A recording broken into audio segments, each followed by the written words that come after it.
एक शाम प्राची टीवी पर सीरियल देख रही होती है। तभी उसकी सास वहाँ आती है। अरे सीरियल में तो ऐसे मग्न है जैसे आज रात का खाना पड़ोसी आकर बनाएंगे। मुझे पता ही नहीं था आपने अपने बेटे की शादी पड़ोस में भी की हुई है। हैं? मतलब? मतलब इस घर में सारा काम बहू ही करती है, आप तो सिर्फ खर्राटे मारती हैं। अच्छा जी, फिलहाल तो तुम आराम फरमा रही हो, चलो जाओ, ये मेरे टीवी देखने का समय है। इसीलिए मुझे भगाया जा रहा है। सॉरी, अब तो बिल्कुल नहीं जाऊंगी। प्राची की इस बात पर दोनों सास बहू के बीच टीवी रिमोट के पीछे बच्चों जैसे छीना झपटी शुरू हो जाती है, जिसके बीच श्लोक भी काम से घर वापस आ जाता है। आज मेरी चूहे बिल्ली की जोड़ी किस बात पर झगड़ रही है? अरे तेरे बीवी मुझे टीवी ही नहीं देखने दे रही। अरे तुम्हारी मम्मी मुझे खाना बनाने के लिए फोर्स कर रही है। अरे वाह, ऐसे बेतुकी रीजन पर तो बच्चे भी झगड़ा नहीं करते। अरे मुझे कुछ मत बोल, सब इसने ही शुरू किया है। हाँ, जैसे आप तो बहुत दूध की धूली है ना। अरे बस दोनों चुप। प्राची जाओ, खाने की तैयारी करो। और मातू छोड़ो, तुम्हें क्या बोलूं? देखो मुझे दोबारा लड़ने की आवाज सुनाई नहीं देनी चाहिए। ऐसा बोलकर श्लोक वहाँ से चला जाता है, जिसके पीछे पीछे प्राची भी कुछ न कुछ बड़बड़ाते हुए रसोई में चली जाती है। हाँ, सासू जी को तो कुछ बोलेंगे ही नहीं, बस मुझ पर ही हुक्म चलता है, खाना बनाओ, जैसे मैं इनके घर में खाना बनाने के लिए आई हूँ। इसी तरह शाम बीतती है और रात को श्लोक और प्राची की सास खाना खाकर सोने चले जाते हैं, लेकिन प्राची गुस्से में कुछ खाए बिना काम में ही लगी रहती है। इस घर में किसी को घंटा फिक्र नहीं पड़ता, मैं खाऊं या भूखी रहूं। प्राची कुछ देर के लिए रसोई से बाहर जाती है और जैसे ही वापस आती है तो वहाँ दूध का भरा ग्लास देखकर हैरान रह जाती है। फिक्र पूरी है, बस दिखाना नहीं है। प्राची दूध पीकर सोने चली जाती है और अगली सुबह एक बार फिर सास बहू का कार्टून नेटवर्क स्टार्ट हो जाता है। ये तुमने ही किया है। अरे अजीब जबरदस्ती है, मैं बोल रही हूँ मैंने कुछ नहीं किया। दोनों ने मिलकर पूरे घर को पागल खाना बनाया हुआ है।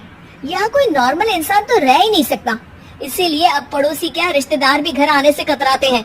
और सुन बेटे, तू भी चंगा, तेरी माँ भी चंगी, तेरी बीवी भी चंगी, रिश्तेदार। हाँ जी, आपको नहीं पता क्या, गंगाधर ही शक्तिमान है, रिश्तेदार ही। हाँ, बस समझ गया। कभी जानवरों जैसे लड़ेंगी तो कभी जुगलबंदी करेंगी। भाई मैं आप दोनों के बीच में नहीं फंसना चाहता। सास बहू की इस मनमौजी जोड़ी से परेशान होकर श्लोक अपना सिर खुजलाता वहाँ से चला जाता है। चलो अब मैं भी कीर्तन में जा रही हूँ। इस पर जैसे ही सास कमरे में अपना पर्स लेने जाती है तो वहाँ नाश्ते की प्लेट रखी देख मुस्कुराने लगती है और नाश्ता करके घर से बाहर निकलते हुए कुछ पैसे टेबल पर रख जाती है, जिसके कुछ देर बाद सिलेंडर वाला घर आता है। उमरी मैया, मैं सिलेंडर के बारे में तो बिल्कुल भूल ही गई थी। घर खर्च के सारे पैसे भी मम्मी के पास है और श्लोक से बोला तो उल्टा 4 बात सुनाएंगे। प्राची ये सोच ही रही होती है कि अचानक उसका चेहरा चमक उठता है और वो घर में आकर इधर उधर देखने लगती है। तभी उसकी नजर टेबल पर रखे पैसों पर पड़ती है, जिन्हें वो सिलेंडर वाले को दे देती है। ये सब श्लोक देख लेता है। अच्छा बेटे, इतना बड़ा घोटाला, सबके सामने मैं तेरी दुश्मन और पीठ पीछे तेरी मेरी यारी। इस पर श्लोक एक प्लान बनाता है और शाम को सब एक साथ बैठे होने पर बोलने लगता है। माँ, तुम दोनों की बहुत लड़ाई होती है, इसलिए मैं सोच रहा हूँ कि प्राची को उसके घर छोड़ाऊं, इससे वो भी खुश रहेगी और तुम भी। अचानक श्लोक की ये बात सुनकर सास बहू शौक से उसकी तरफ देखती है। अरे ऐसे कैसे घर छोड़ाओगे, मुझे कहीं नहीं जाना। नहीं, पर मैंने सुन लिया, तुम्हें मम्मी के साथ रहना अच्छा नहीं लगता, मुझे पता है। अरे वो अरे, जब बहू खुद कुछ काम बोले तो वो तुझे सुनता नहीं, और अब जो इसने बोला ही नहीं वो तो समझ गया। जब उसे नहीं जाना तो फिर जबरदस्ती क्यों कर रहा है? अच्छा, फिर आपको मौसी के घर छोड़ाता हूँ। बस अब आप दोनों एक घर में एक छत के नीचे नहीं रह सकती। मैं इस टॉम एंड जेरी की जोड़ी को और नहीं झेल सकता। हैं? ऐसे कैसे नहीं रह सकते? तुम्हें इतनी दिक्कत है तो तुम्हारा बोरिया बिस्तर पैक कर देती हूँ, लेकिन मम्मी जी कहीं नहीं जाएंगी।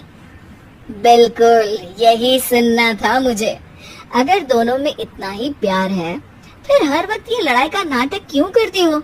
देखा मैंने कैसे माँ किचन में दूध रखती है और तुम उनके लिए कमरे में नाश्ता रखती हो, और कैसे वो पहले ही तुम्हारी दिक्कत समझकर घर में पैसे रखकर बाहर जाती है। अरे भाई, इतना ड्रामा तो डेली सोप में भी नहीं होता जितना तुम दोनों ने इस घर में फैलाया हुआ है। तू हमें टॉम एंड जेरी बोलता है ना, तो याद कर वो दोनों भी एक दूसरे को बाहर वालों की बुरी नजर से बचाने के लिए हमेशा सबके सामने लड़ते थे, लेकिन अकेले में दिक्कत के समय मदद भी तो करते थे। बस हमारा रिश्ता भी कुछ ऐसा ही है। और वैसे भी अगर सास बहू में तू मैं नहीं होती तो दुनिया वालों को कहानियाँ कैसे मिलेंगी?